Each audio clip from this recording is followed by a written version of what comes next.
ونسلم على رسول الكريم أما بعد فأعوذ بالله من الشيطان الرجيم بسم الله الرحمن الرحيم وأذن في الناس بالحج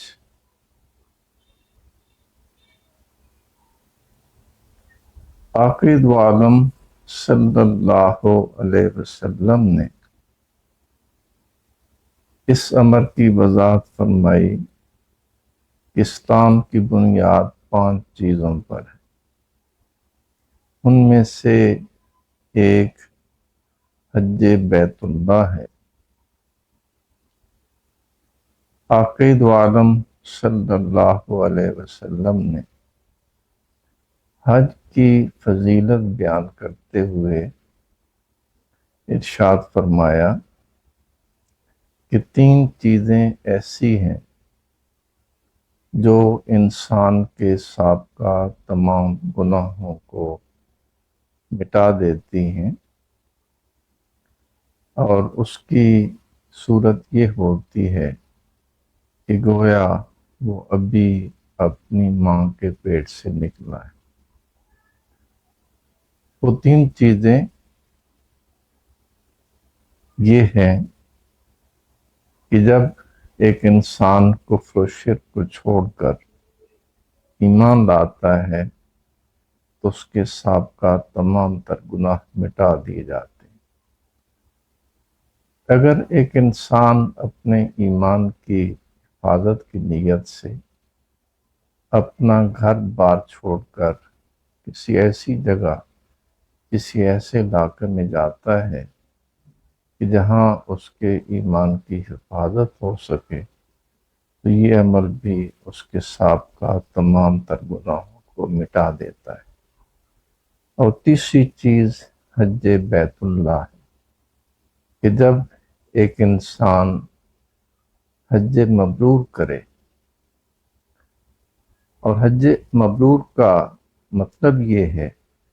کہ ایک انسان جب سے احرام باندھے، احرام باندھنے سے لے کر حج کے تمام افعال کی تکمیل تک کوئی ایسا عمل نہ کرے جس سے منع کیا گیا ہے۔ اگر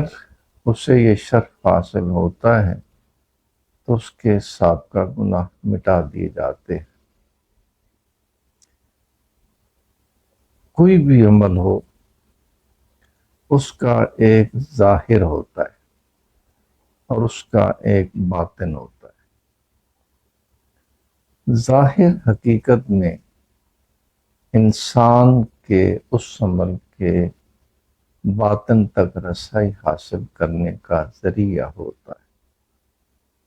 اگر ایک انسان اعمال کے ظاہر کو ہی پیش نظر نہ رکھے اور اس امر کا خواہش مند ہو کہ اس کی رسائی اس کے باطن تک ہو سکے، تو ایسا ہوتا نہیں۔ ہمیں حج کے تمام افعال کو شریعت کے بتائے ہوئے طریقے کے مطابق بجا لانے کا حکم دیا گیا ہے، لیکن ہمیں اس چیز کو بھی ملحوظ خاطر رکھنا ہے کہ وہ کیا مقاصد ہیں جن مقاصد کے حصول کے لیے ایک بندہ مومن کو یہ فریضہ سر انجام دینے کا حکم دیا گیا۔ اگر ہم اس کی روح کو جاننے کی کوشش کریں تو یہ حقیقت ہم پر منکشف ہوتی ہے کہ ایک انسان اگر اللہ تعالیٰ کا وصل چاہتا ہے، اس تک وصال حاصل کرنا چاہتا ہے، تو پھر اسے کچھ چیزوں کو ملحوظ خاطر رکھنا ہوگا۔ نمبر 1، جب تک ایک انسان شہوات سے کنارہ کشی اختیار نہیں کرتا، لذت سے ہاتھ کھینچنے کے لیے تیار نہیں ہوتا، اور اس کی تمام تر حرکات و سکنات میں اللہ تعالیٰ کی ذات کے لیے تجرد، اختیار کرنے کا جذبہ پیدا نہیں ہوتا، وہ کسی صورت میں بھی اللہ تعالیٰ کا لسان حاصل کرنے کے قابل نہیں ہو۔ جب ہم ان مقاصد کے حصول کے لیے حج کے افعال کے بارے میں غور و فکر کرتے ہیں تو یہ حقیقت ہم پر منکشف ہوتی ہے کہ ایک انسان ان تینوں چیزوں کو حج بجا لاتے وقت اختیار کرتا ہے، یعنی وہ شہوات سے کنارہ کش بھی ہوتا ہے، تمام قسم کی لذات سے ہاتھ بھی کھینچتا ہے، اور اپنی تمام تر حرکات و سکنات میں اللہ تعالیٰ کی ذات کے لیے تجرد بھی اختیار کرتا ہے۔ تو جب حج ان تمام افعال کا مظہر ہے، اسی وجہ سے ایک فرد بشر کو جو کمال نصیب ہوتا ہے وہ اس کے عبودیت کے کامل مرتبہ میں ہی نصیب ہوتا ہے۔ حج بجا لاتے وقت ایک انسان اپنے خالق و مالک کے ساتھ عبودیت کے رشتے کو اس انداز میں بجا لاتا ہے کہ وہ افعال جن کی بظاہر ایک انسان عقلی توجیہ بیان نہیں کر سکتا، لیکن حج بجا لاتے وقت ان افعال کو بھی بغیر کسی تغافل کے، بغیر کسی سستی کے، کاہلی کے اور بڑے شوق و محبت کے ساتھ بجا لانے کا اہتمام کرتا ہے۔ جس طرح حج کے افعال بجا لاتے وقت ہمیں حکم دیا گیا ہے کہ ہم صفا و مروہ کے درمیان سعی کریں۔ ایک انسان اگر اس فعل کی عقلی توجیہ کی طرف توجہ کرے تو شاید وہ اس کی عقلی توجیہ کا ادراک نہ کر سکے۔ اسی طرح مینا کے اندر وہ جمرات کے اوپر رمی جمار کرتا ہے، اب اس کی عقلی توجیہ جاننے کی کوشش کرے تو شاید عقلی توجیہ نہ جان سکے، لیکن جن جن افعال کو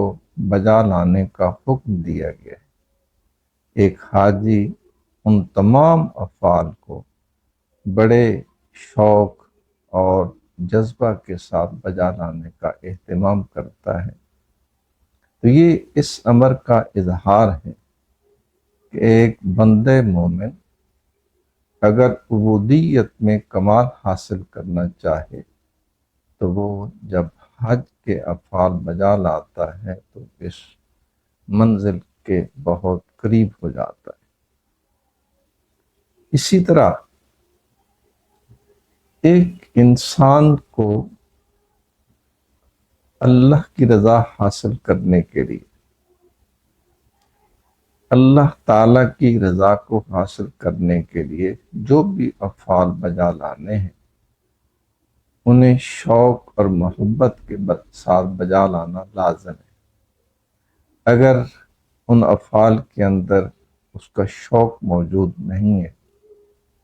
اس کی محبت موجود نہیں ہے، اس کے جذبہ کے اندر اخلاص موجود نہیں ہے تو کسی صورت میں بھی اس کے حق میں بہتر نتائج مرتب نہیں ہوتے۔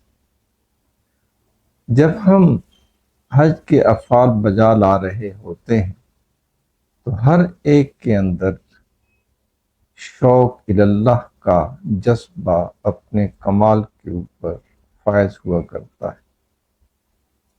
اور ایک انسان بڑی ہی وارفتگی کے عالم میں ان تمام تر افعال کو بجا لانے کی کوشش کرتا ہے۔ اگر اسے ہم دیکھتے ہیں وہ بیت اللہ شریف کا طواف کر رہا ہے ہم اسے دیکھتے ہیں کہ مقام عرفات میں جہاں ایسی کوئی ماحول نہیں ہے کہ جہاں سبزہ ہو، جہاں بڑے خوبصورت درخت ہوں، باغ و باغیچے ہوں، نہیں، بلکہ اس قسم کا وہ میدان ہے، اس قسم کی وہ جگہ ہے جہاں اس قسم کی کوئی بھی چیز ہمیں نظر نہیں آتی۔ لیکن جس محبت کے ساتھ، جس شوق فراواں کے ساتھ ایک انسان مقام عرفات میں وقوف کر رہا ہوتا ہے اور پھر اپنے خالق و مالک کے حضور التجائیں کر رہا ہوتا ہے، وہ اس کے شوق فراواں کا مظہر ہوا کرتا ہے۔ اس لیے ایک بندہ مومن حج کے افعال بجا لاتے وقت خود بھی سبق یہ حاصل کرتا ہے اور دوسرے افراد کو بھی یہ سبق دینے کی کوشش کرتا ہے کہ اسے تمام تر افعال کو بجا لاتے وقت جس میں وہ اللہ تعالیٰ کی رضا کا خواہش مند ہوتا ہے، اسے اس چیز کو ہر صورت میں پیش نظر رکھنا ہے۔ جب ایک انسان کوئی بھی کام کرنے لگتا ہے تو بہت سارے موانع اس کے سامنے آتے ہیں جو اسے اس فعل کے بجا لانے میں رکاوٹ بنتے ہیں۔ لیکن جب ایک آدمی حج کرتا ہے تو تمام تر موانع کو ایک طرف رکھتا ہے۔ اگر